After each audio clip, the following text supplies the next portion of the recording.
Watch the ride.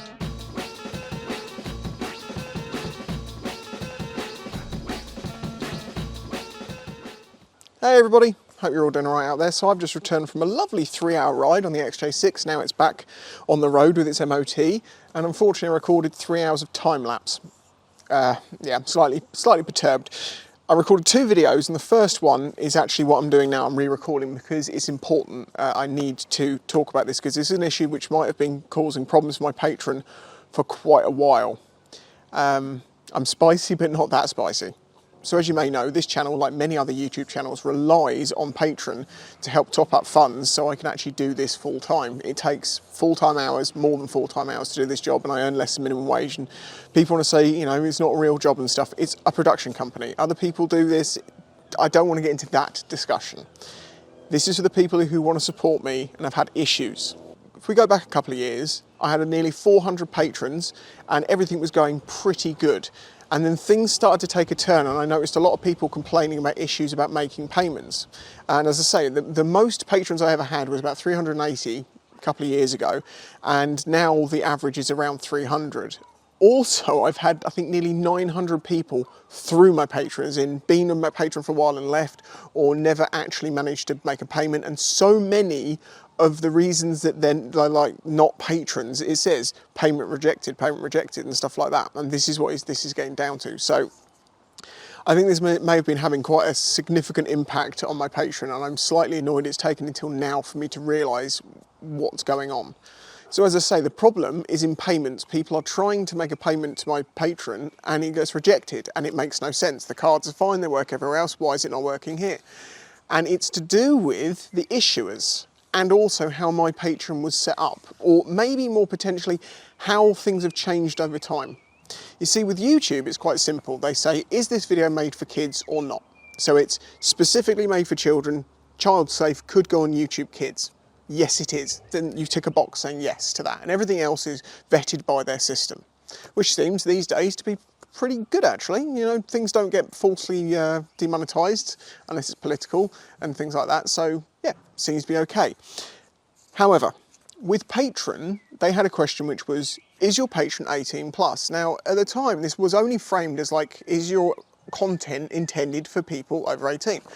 Given that I didn't really want people who likely weren't working to be sending me money every month, I thought, well, make it 18 plus, because then only people who are probably working can support me. And also, it means that I don't have to worry about swearing and things like that. So I thought I was doing a good thing. It's one of the reasons I keep my patron at $1 a month, the lowest possible level, is because I would much rather it was an insignificant amount of money to someone. Not saying it is to everyone, but if someone's supporting me, I would hope it would be an insignificant amount of $1 a month. I'm trying to do this as fairly as I can. That is problematic because people will always pay the lowest level. And right now I do have the option to remove my lowest level, and anyone who's paying $1 needs to push it up to 2. Now if I did that and I lost 50% of the people, I'm still making the same money. So it wouldn't be a big loss to me. I'd probably actually gain if I put my prices up, but I don't want to do that because I wanted to make this fair for everyone. And I thought maybe people just don't think that it's enough to make a difference, but enough of you it is. Well, a couple of days ago, I got an email from patrons saying about I need to make some changes, agree to a new agreement basically, because MasterCard, who's one of the main people who takes payments, is changing their rules to do with 18 plus content. And I'm like, why would they care if I'm swearing? You're seeing where this is going. In patrons' eyes, 18 plus means, you know what I'm talking about, 18 plus. Because obviously people are using Patreon as a way to, it's a different version of OnlyFans, I guess, or something like that, and they're allowing it, but you have to be categorised as 18 plus. So it seems like if your content is made for adults, like maybe it was, I don't know, about alcohol, you have to put yourself in the same group as people doing adult things, which some of the card issuers don't want payments being put through with, and they also want to do age verification to make sure that the people who are buying it are old enough to buy it, which they do by looking at your card and your personal details and all that sort of stuff. Point is, my patron should never have been listed as 18 plus. Now, thankfully, in that email, it said, if you think your channel's been falsely labelled as 18 plus, please send us an email through this thing and we'll sort it out. Fair enough, 20 minutes. Switched to suitable for all audiences. because it's not 18 plus, it's a motorcycle channel.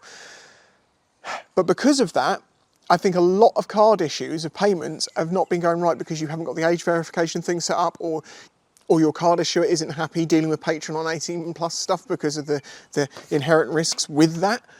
But what it's meant is, I'm thinking a lot of people who've tried to support me over the years and have had problems making card payments have not been able to do it for that reason. So it is now fixed, in theory.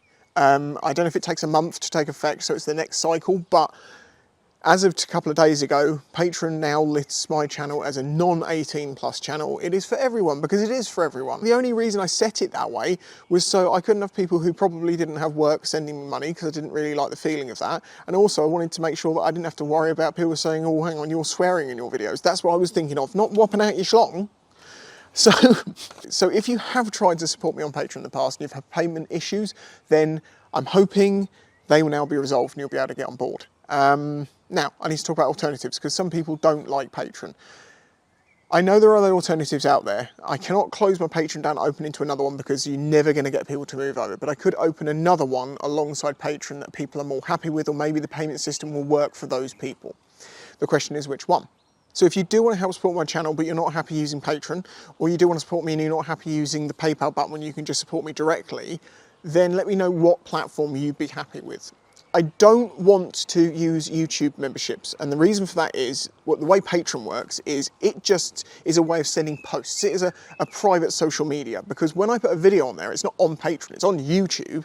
It's just, it's not public for everyone, it's unlisted, which means if I give you the link, you can watch it, but it's not public yet. So I put that up a week or 10 days before the video goes live to everyone. People on Patreon watch it, and then it goes live to everyone else. It's the exact same video. So if you like that video from day one on Patreon, you leave a comment on it, it's still going to be in the main video when it goes live to everyone. If I use channel memberships for early access to content, it isn't put as unlisted, it's put as for members only. Now, I think if it's members only and I put that link to Patreon, unless you're a member on YouTube, it won't allow you to watch it. So I'd have to have like 2 versions of the video up, one unlisted. You can see this is making a lot more time and complication for me.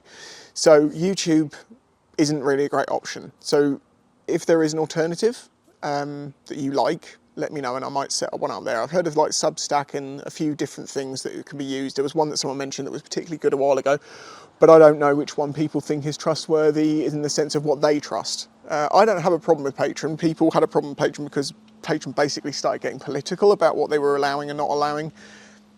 It's their choice. It's got nothing to do with me. I just want to do my thing. So yes, there you go. That is the important information that I need to get out there, just to explain to people, if you've tried to support me on Patreon and you keep getting declined, it might work now. And if not, there are other ways you can help support me, and there are also alternatives that I might consider if enough people say, yeah, I'm happy with that one. Now, of course, whenever I talk about Patreon or making money out of this, people try and throw me under the bus and say I'm the worst thing ever. I mean, I'm really not. Some of the biggest creators out there are just raking cash in at stupid amounts, and still people are buying up and joining their patrons and doing stuff, and that's great. I don't have a problem with that. I just do have a problem with people ignoring that and then saying that as someone who's tried to do this honestly from day one and tried to keep it as cheap as possible for everyone and be as fair as possible to everyone and work my arse off for over a decade, and then have people turn around and say, well, why don't you get a real job, or you know, why should I pay for your content? Well, if you watch it and you enjoy it, maybe you could help support it. Of course, don't forget, part of the reason why I make videos that actually have valuable content in them, in the sense of, like, I don't know, say you don't do chain adjustments, you don't fit your own chain and sprockets or work on your bike. If you can use my videos to train yourself to do it and get the confidence to do it yourself, you can save, you know, maybe 50 or 60 quid, and 30 quid's like more than 2 years of Patreon. So, you know, but for the people who do support me, normally very silently, thank you, I appreciate you. So yeah, there you go. Let me know what you think about alternatives if you want them. And if you've had previous problems with Patreon and it's now working, let me know, because I'm really hopeful that this has been a big part of the issue, even though it will be really annoying that that's what's been the issue this whole time. I mean, if I did do that, I'd probably make more money.